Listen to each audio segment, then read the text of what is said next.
नमस्कार मेरे प्यारे मित्रों। जीएसएससी के द्वारा जारी किया गया, क्या जारी किया है आज की इस वीडियो में पता चल जाएगा। लेकिन जितने भी छात्र नए हैं सब्सक्राइब कर लीजिएगा। आपको पता है कि अब आप लोगों का पोस्टिंग होगा, है ना। तो पोस्टिंग के लेकर के बहुत सारी चीजें जो आपको जानना आती है वो हो जाता है, ताकि बाद में आपको दिक्कत ना हो, है ना। तो अभी आपको आज का ही है, यानी कि जारी किया गया है जीएसएससी के द्वारा पोस्टिंग को लेकर के दिशा निर्देश, है ना। और कौन से स्कूल में होगी आपकी पोस्टिंग, सारी चीजों को लेकर हम लोग बात करेंगे। और कौन से स्कूल में नहीं होगी ये भी जान लीजिए, है ना। चलिए, क्या होता है कि पहले हम लोग जाने रहते हैं तो हमें आसानी होती है, और हमारे मन में क्या होता है, पहले से चला हुआ रहता है कि मतलब कि बैठा हुआ रहता है कि हमारा इस स्कूल ये स्कूल है, यहाँ यहाँ पे होगा। और पता चला कि उस स्कूल में हम उम्मीद रख रहे हैं और उस स्कूल में हुआ ही नहीं, है ना। ये सारी चीजें होती है। देखिए यहाँ पे आपको दिख रहा होगा सहायक अध्यापक, सॉरी, हाँ, सहायक आचार्य यानी कि पदस्थापन हेतु दिशा निर्देश, है ना। सहायक, देखिए यहाँ पे प्राथमिक एवं उच्च प्राथमिक के पदस्थापन से पूर्व यह आवश्यक है। क्या आवश्यक है, देख लीजिए। पॉइंट नंबर 1 यहाँ पे क्या दिया गया है, स्कूली शिक्षा एवं साक्षरता विभाग। क्या, स्कूली शिक्षा एवं साक्षरता विभाग, प्राथमिक शिक्षा निदेशालय।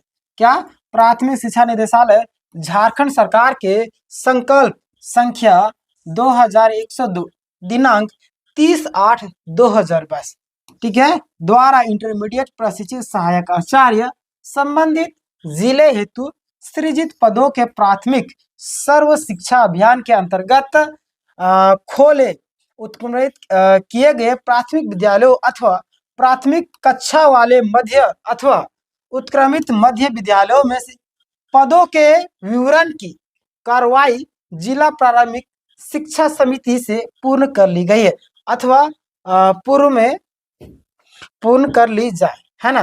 देखिए यहाँ पे ये सारी चीजें मैं आपको बताऊंगा। उससे पहले मैं आपके लिए एक जरूरी सूचना कि आप लोगों को डिमोटिवेट ना है। क्या जिंदगी में सिर्फ सहायक आचार्य भर्ती प्रक्रिया ही बची हुई? आज हमारे सामने एक छात्र, हमें लगातार, मुझे पता भी नहीं था, मुझे एक वीडियो का लिंक भेजते हैं जिनमें बताया जाता है कि शायद वो पारा शिक्षक थे, पारा, पता नहीं पारा थे या नहीं, लेकिन उन्होंने सुसाइड कर लिया। बताइए किस लिए? कि एक नौकरी नहीं लगी। क्या जिंदगी में एक नौकरी ही लगना सब कुछ है, या सिर्फ ये सहायक आचार्य है? आप अपने आप को मोटिवेट नहीं कर पा रहे, अपने आप को घर वाले बगल वाले हर एक कोई ताना मारेंगे, लेकिन अपने आप को मोटिवेट करके रखना। ऐसा कदम कभी भी जिंदगी में ना उठाए। बहुत दुख हुआ ऐसे लोगों से, मतलब क्या बोलूं,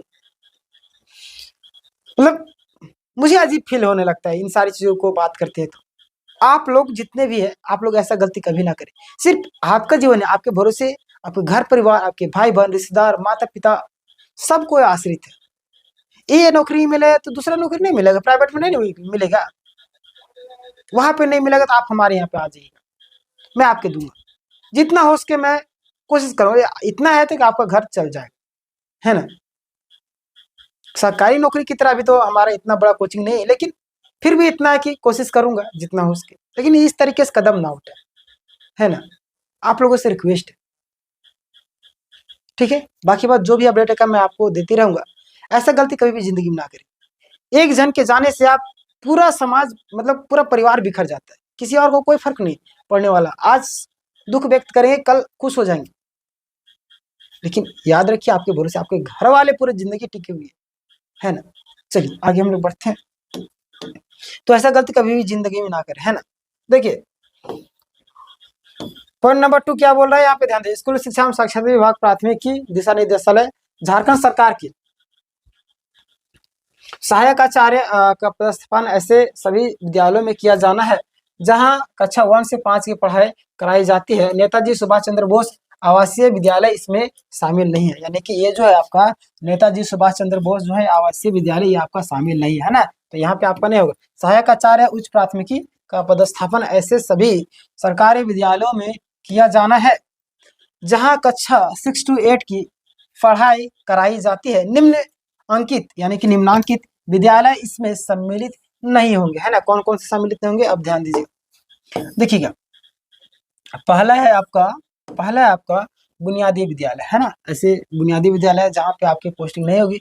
दूसरा आपका नेतरहाट आवासीय विद्यालय, लातेहार एवं इंदिरा बालिका विद्यालय हजारीबाग, इंदिरा, आप कहाँ पे जानते हैं, झील के पास वाला है ना। चलिए अगला आपका कस्तूरबा गांधी विद्यालय, अगला आपका झारखंड बालिका आवासीय विद्यालय, इन सभी चीजों में नहीं होगा।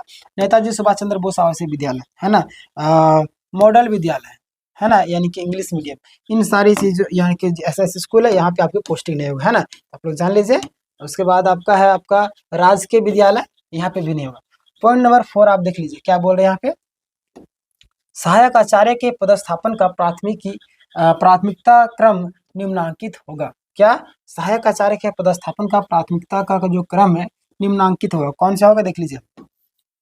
सहायक आचार्य प्राथमिक, पहला शून्य शिक्षक है ना, सहायक अध्यापक, पारा शिक्षक वाले, प्राथमिक उत्क्रमित प्राथमिक विद्यालय जहां कक्षा 1 to 5 में बच्चों को कुल नामांकन न्यूनतम 30 या उससे अधिक है, परंतु कोई भी शिक्षक, सहायक अध्यापक, पारा शिक्षक पदस्थापित नहीं है ना। तो यहाँ पे सबसे पहले आपको दी जाएगी। अगला आपका देख लीजिए पॉइंट नंबर 2 है ना, पॉइंट नंबर 2 क्या बोल रहे हैं कि एकल शिक्षक के, सहायक अध्यापक, पारा शिक्षक वाले कक्षा 1 to 5 में उच्चतम नामांकन वाले प्राथमिक उत्क्रमित मध्य विद्यालय, उत्क्रमित प्राथमिक विद्यालय जिनमें 40.1 शिक्षक का छात्र अनुपात है ना, कितना है 40 में एक 40 बच्चे में एक शिक्षक का अनुपात है, वहां पे दी जाएगी है ना। देखिए वांछित सहायक आचार्य प्राथमिकी की आवश्यकता का आकलन करते हुए अधिकतम 2 सहायक आचार्य यानी कि प्राथमिकी का पदस्थापन किया जाएगा है ना, 2। क्लियर, यहाँ पे समझ में आ गया। कुछ चीज समझ में नहीं आएगी तो आप कमेंट कीजिएगा, मैं आपको क्लियरली मेंशन कर दूंगा है ना, कमेंट कर रिप्लाई दे दूंगा। अगला आपका उपयुक्त दोनों श्रेणी में है ना, उपयुक्त दोनों श्रेणी के पूर्ण होने के पश्चात ही है ना, सहायक आचार्य प्राथमिकी का प्राथमिक कक्षा 1 to 5 वाले मध्यम अथवा उत्क्रमित मध्य विद्यालय में उच्चतम नामांकन के क्रम में पदस्थापित किया जाएगा है ना। क्लियर हो गया। यहाँ पे पॉइंट नंबर बी देख लीजिए आप कि सहायक आचार्य प्राथमिकी हेतु प्राथमिकता क्रम, सर्वप्रथम शून्य, एक सेकेंड मैं थोड़ा सा इसको यहाँ पे रखता हूँ। हाँ देखिए, सर्वप्रथम शून्य स्नातक प्रशिक्षित शिक्षक, उच्च प्राथमिक सहायक अध्यापक है ना, पारा शिक्षक वाले मध्य अथवा उत्क्रमित विद्यालय जहाँ पे 6 to 8 में होगा, वहां पे सबसे पहले दीजिएगा है ना। यहाँ पे थोड़ा सा कट गया है, चलिए कोई दिक्कत नहीं, ये वाला क्या, सॉरी ये वाला था, चलिए वहां पे तो हमारा पीडीएफ थोड़ा सा कट गया, देख लीजिए यहाँ पे कहाँ पे थे हम लोग, ये वाला है ना। हाँ देखिए, सर्वप्रथम शून्य स्नातक प्रशिक्षित है ना, क्या सर्वप्रथम जो शून्य स्नातक प्रशिक्षित शिक्षक, उच्च प्राथमिकी सहायक अध्यापक है ना, पारा शिक्षक वाले मध्य अथवा उत्क्रमित मध्य विद्यालय जहां पर 6 to 8 में बच्चों का कुल नामांकन न्यूनतम 30 या उससे अधिक है, वहां पे ठीक है। अगला आपका पॉइंट नंबर 2, एकल स्नातक प्रशिक्षित शिक्षक, उच्च प्राथमिकी सहायक अध्यापक है ना, पारा शिक्षक वाले कक्षा 6 to 8 में उच्चतम नामांकन वाले मध्य विद्यालय उत्क्रमित विद्यालय जिनमें 40:, ये मैंने अभी बताया आपको, वही सारी चीजें यानी कि अनुपात रहेगा वहाँ पे शिक्षकों को, यानी कि 2 शिक्षक वहाँ पे होगा है ना। आगे हम लोग देखते हैं।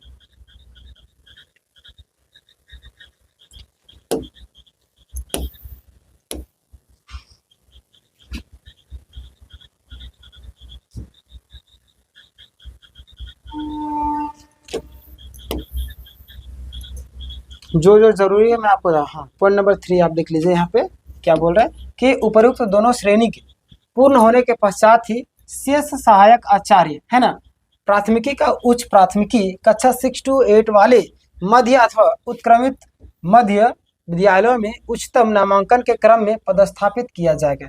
कहाँ पे, उच्चतम नामांकन है ना। देखिए क्या बोला कि उपर्युक्त है ना दोनों श्रेणी के, यानी कि ऊपर जो मैंने अभी बताया है ना, दोनों होने के पश्चात ही शेष जो अध्यापक बचेंगे है ना, शेष सहायक आचार्य जो है उसका जो उच्च प्राथमिकी कक्षा 6 to 8 वाले मध्य अथवा उत्क्रमित मध्य विद्यालयों में उच्चतम नामांकन के क्रम में पदस्थापित किया जाएगा है ना। अगला आपका पॉइंट नंबर 4 देख लीजिए, यहाँ पे ध्यान दीजिएगा, काफी इंपोर्टेंट है कि राजकीयकृत है ना, राजकीयकृत मध्य विद्यालय जहाँ पर मानव संसाधन विकास विभाग यानी कि प्राथमिकी शिक्षा निदेशालय की अधिसूचना संख्या 15 1533 यानी कि 1533 दिनांक 31/7/2014 द्वारा पूर्व से स्नातक प्रशिक्षित शिक्षक विज्ञान एवं गणित, सामाजिक विज्ञान एवं भाषा के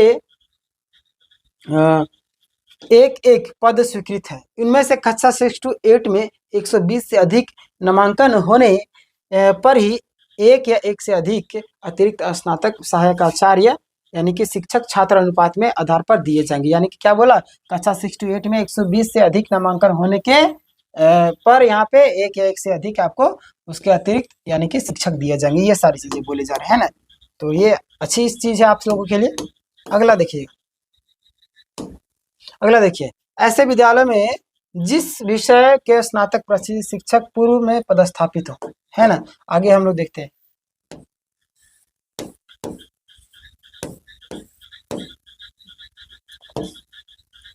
हाँ, क्या बोले कि ऐसे विद्यालय में जिस विद्यालय के स्नातक प्रशिक्षित शिक्षक पूर्व से पदस्थापित हो, उसी विषय के सहायक आचार्य उच्च प्राथमिक का पदस्थापन नहीं किया जाए। क्या बोल रहे यहाँ पे ध्यान दीजिएगा, क्या बोल रहे यहाँ पे ध्यान दीजिएगा, क्या बोल रहे ऐसे विद्यालय में है ना, जिस विषय के स्नातक प्रशिक्षित शिक्षक पूर्व से पदस्थापित यानी कि जहाँ पे पहले से मौजूद हो वहां पे उस विषय के शिक्षकों को नहीं भेजा जाएगा, है ना, चाहे आप उस सब्जेक्ट के ही टीचर क्यों ना हो, है ना।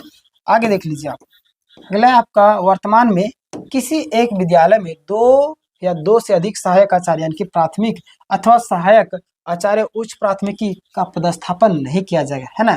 क्या बोल रहा है, किसी वर्तमान में किसी एक विद्यालय में 2 से अधिक, क्या 2 से अधिक आपको जो है सहायक आचार्य एवं प्राथमिकी हो चाहे आपका अन्य हो, किसी में 2 से अधिक नहीं किया जाएगा, उच्च में भी, है ना, का पदस्थापन नहीं किया जाएगा। इस निर्धारित संख्या की गणना कक्षा 1 to 5 अथवा कक्षा 6 to 8 हेतु अलग अलग की जाएगी। क्लियर, यहाँ से आपको सारी चीजें क्लियर होगी। तो ये था आपका जेएसएससी के द्वारा अभी आपका पदस्थापन हेतु क्या किया गया,